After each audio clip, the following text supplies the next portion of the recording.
बिस्मिल्लाहिर्रहमानिर्रहीम अस्सलाम वालेकुम डियर स्टूडेंट्स। इस वीडियो में मैं आपके साथ डिस्कस करूंगा आपकी 9th क्लास फिजिक्स की जो न्यू बुक है बेटा उसका चैप्टर नंबर 3 और चैप्टर नंबर 3 की एक्सरसाइज का न्यूमेरिकल नंबर 3.8 सेकंड लास्ट जो न्यूमेरिकल है 8वां न्यूमेरिकल बेटा तीसरे चैप्टर का 9th क्लास फिजिक्स की न्यू बुक का वो हमने करना है, जिसमें हमें बेटा जो गिवन डाटा है जो दिया हुआ है स्टेटमेंट के अंदर न्यूमेरिकल की वो मैंने यहाँ पे लिखा हुआ है और जो चीज़ फाइंड करनी है वो भी लिखी हुई है।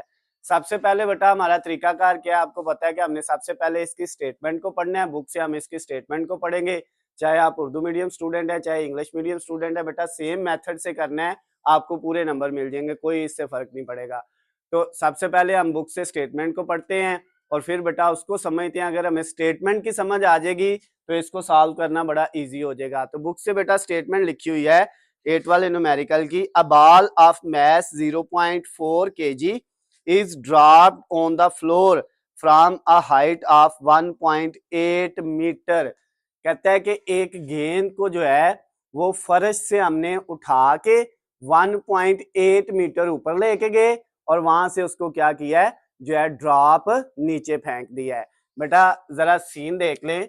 हमारे पास कहता है सपोज अगर ये फर्श है ना, हमारा नीचे वाला जो ग्राउंड है, ठीक है, फर्श से हमने एक बाल पड़ी हुई है यहाँ पे, इस बाल को हमने यहाँ से उठाया और कहाँ तक लेके गए, सपोज ये आपकी जो है ना ये पॉइंट, ये 1.8 मीटर हाइट है, इतनी हाइट तक हम उसको लेके गए और वहां से जाके हमने क्या किया बेटा, इसको नीचे फेंक दिया। अब जब ये बाल को हम नीचे फेंकेंगे तो वो वापस आएगी दोबारा फ्लोर पे, फर्श पे आके टकराएगी और टकराने के बाद क्या होगी, वापस फिर ऊपर की तरफ जाएगी, लेकिन उतना ऊपर नहीं जाएगी जितना हमने ऊपर जाकर छोड़ा था, उससे पहले थोड़ा सा नीचे जो रहेगी और फिर वापस आएगी, इस तरह वो बाउंस बैक करेगी। तो आप कहते हैं कि हमने पहली दफा बाल को जो है 1.8 मीटर हाइट तक जाके छोड़ा है और इस गेंद का जो वजन है ना बेटा, ये जो गेंद है हमारे पास, जो बाल है, इसका वजन कहता है 0.4 kg है हमारे पास। तो मैस जो है वो कितना है, 0.4 kg, और उसको हमने कितनी हाइट तक लेके गए हैं, 1.8 मीटर हाइट तक जाके हमने इसको छोड़ा है। ये हाइट है h1 इसलिए लिखा है क्योंकि ये पहली हाइट है, फिर उसने वापस आना है टकरा के, फिर उसने जो है बेटा ऊपर की तरफ जाना है, और ये जो दूसरी हाइट होगी इसको h2 कहेंगे। अब क्या कह रहा है आगे, कहता है बेटा the ball rebounds straight upward to a height of 0.8 metre. जब गेंद बेटा आके फर्श से टकराएगी इधर से और टकराने के बाद वो रीबाउंड वापस जाएगी अमूदन ऊपर की तरफ जो है, ठीक है, तो अपवर्ड वो जाएगी और कितनी हाइट तक अब जा रही है, 0.8 मीटर तक वो अब ऊपर गई है। तो इसकी सेकंड वाली जो हाइट है बेटा वो कितनी है, 0.8 मीटर बुलंदी तक वो वापस टकराने के बाद गई है। दोबारा से सुन ले, बाल को फर्श से पकड़ा, उठा के 1.8 मीटर तक ऊपर लेके गए और वहां से जाके हमने उसको छोड़ दिया। फिर वो जब नीचे आएगी तो वो आके टकरा के वापस जाएगी, तो टकरा के जमीन से जब वो वापस ऊपर की तरफ आएगी तो उसने दोबारा कितनी बुलंदी तय की है, 0.8, तो ये h2 है। उसके बाद बेटा अब जब गेंद को हम छोड़ते हैं तो वो नीचे आती है, तो उसके ऊपर ग्रेविटेशनल एक्सेलरेशन लगता है जिसको हम g से लिखते हैं, और उसकी वैल्यू आपको पता है हमेशा 10 मीटर पर सेकंड स्क्वायर होती है, तो ये वैल्यू आपने वैसे ही लिख ली।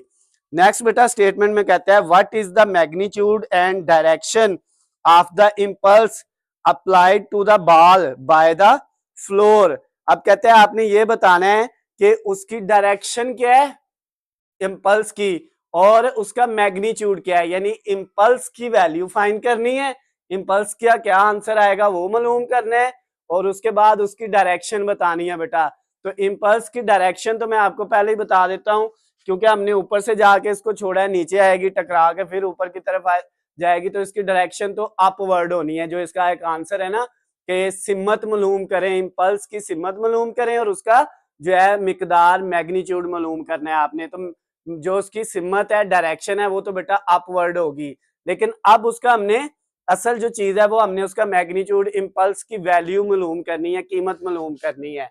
तो उसके लिए बेटा देखें, हमारे पास जो फार्मूला होता है ना, जब हम बाल को नीचे गिराते हैं या वो नीचे से टकरा के ऊपर जाती है, तो बेटा वहां पे ये बात याद रखिएगा, वहां पे हमारे पास जो काइनेटिक एनर्जी और law of conservation of energy, potential energy और काइनेटिक एनर्जी बेटा दोनों क्या होती हैं, बराबर होती है। हमने पढ़ा हुआ है law of conservation of energy में, एनर्जी ना तो जाया होती है ना एनर्जी पैदा होती है, बल्कि एनर्जी एक शक्ल से दूसरी शक्ल में तब्दील होती है। इसका मतलब ये है, अगर काइनेटिक कम हो रही है तो पोटेंशियल बढ़ जाएगी, पोटेंशियल बढ़ रही है या पोटेंशियल कम हो रही है तो काइनेटिक बढ़ जाएगी, लेकिन कभी भी एनर्जी जो है वो चेंज नहीं होगी। तो एनर्जी दोनों बराबर होंगी। ये बेटा फार्मूला इसमें लगाना है। काइनेटिक एनर्जी का फार्मूला है 1/2 mv², और पोटेंशियल एनर्जी का फार्मूला होता है mgh।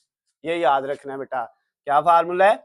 1/2 mv² काइनेटिक एनर्जी का फार्मूला है और पोटेंशियल एनर्जी का mgh है।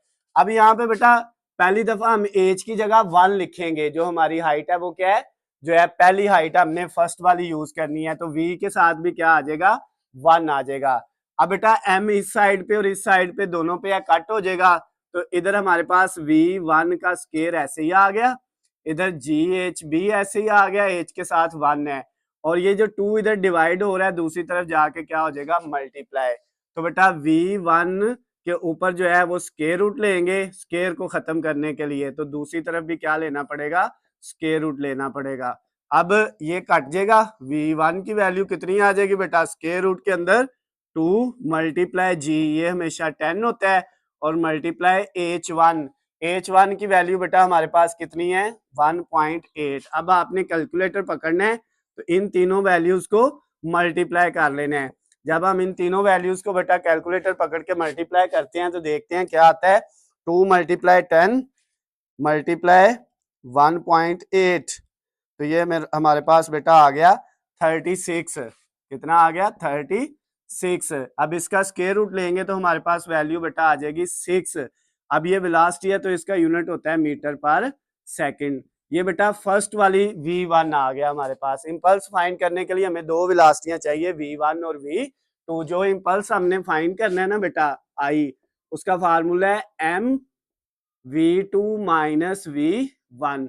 ये बेटा इसका फार्मूला है। तो अब हमारे पास ये फर्स्ट वाला v1 आ गया। ये वेलोसिटी वो है जब हम फर्स्ट टाइम की बात कर रहे हैं, बाल को पकड़ के 1.8 मीटर हाइट तक लेके जा रहे हैं और उसको जाके नीचे की तरफ जो है फेंकते हैं। तो बेटा इस वक्त जो इसकी जो वैल्यू आई है उसके साथ हम क्या लगा लेंगे, माइनस लगा लेंगे। ये 6 के साथ बेटा क्या यूज कर लेंगे, -6। क्यों? क्योंकि बेटा यहाँ पे जो है वो जो बॉल है उसकी वेलोसिटी डाउनवर्ड है, तो साथ माइनस यूज कर लेना है लास्ट पे। वैसे नहीं कहीं पे लगाना फार्मूले में, लास्ट पे उसके साथ माइनस लिख देना है, और इसकी रीजन लिख देनी है ड्यू टू, ये माइनस साइन क्यों है, ड्यू टू डाउनवर्ड स्पीड जो है बॉल की वो क्या है, डाउनवर्ड है, इसलिए बेटा इसके साथ हमने क्या लगा दिया है, नेगेटिव साइन। अच्छा अब बेटा सेम यही फार्मूला हमने लगाना है सेकंड वाले के लिए। तो उसके लिए बेटा यहाँ पे ये जो है इसी तरह सारा हल करने की जरूरत नहीं है, हम डायरेक्ट यहाँ से फार्मूला लगाएंगे v2 का स्क्वायर, इसी तरह लिखेंगे, यहाँ पे 2 आएगा, यहाँ पे 2 आएगा, m से काट जाएगा, तो v2 स्क्वायर किसके इक्वल आ जाएगा, ये 2 उधर जाके मल्टीप्लाई होगा 2gh2 आ जाएगा बेटा आपके पास। Same formula. अब फिर दोनों तरफ क्या ले लेंगे, स्क्वायर रूट ले लेंगे, ये कट जाएगा, तो v2 की वैल्यू बेटा हमारे पास क्या आ जाएगी, स्क्वायर रूट में 2 मल्टीप्लाई g 10 है और मल्टीप्लाई h2 है 0.8, दूसरी हाइट जो है वो 0.8 है। अब बेटा इन सब को मल्टीप्लाई करें, 2 मल्टीप्लाई 10 मल्टीप्लाई 0.8, तो ये हमारे पास आ जाएगा बेटा स्क्वायर रूट के अंदर 16, और 16 का स्क्वायर रूट लें तो बेटा ये कितना आ जाएगा, 4 मीटर पर सेकंड। ये सेकंड वाली वेलोसिटी आपकी आ गई v2। अब बेटा हमने क्या करना है, इंपल्स फाइंड करनी थी, असल में आई फाइंड करना था। तो आई का फार्मूला हमारे पास क्या था, I is equal to mv2 minus v1। m की वैल्यू हमारे पास गिवन दी हुई है, वो है 0.4, तो m की जगह वैल्यू पुट की 0.4, उसके बाद मल्टीप्लाई v2 की वैल्यू बेटा हमारे पास क्या आई है, v2 की वैल्यू हमारे पास आई है 4, ये 4 पुट किया, माइनस ये वाला, उसके बाद v1 की वैल्यू वो थी बेटा -6, v1 की वैल्यू हमने फाइंड कर ली है -6, उसके बाद बेटा ये माइनस की वैल्यू थी इसलिए हमने ब्रैकेट में लिख ली I is equal to 0.4 multiply 4, ये माइनस माइनस क्या हो गया +6। अब बेटा 4 और 6 पहले क्या हो जाएंगे ऐड हो जाएंगे, तो I इक्वल 0.4 और मल्टीप्लाई 6 और 4 ऐड होके 10 हो गया। अब 10 को इससे मल्टीप्लाई कर लेते हैं, तो बेटा कैलकुलेटर हमारे पास है 10 मल्टीप्लाई 0.4, तो ये बेटा हमारे पास कितना आ गया 4 आ गया।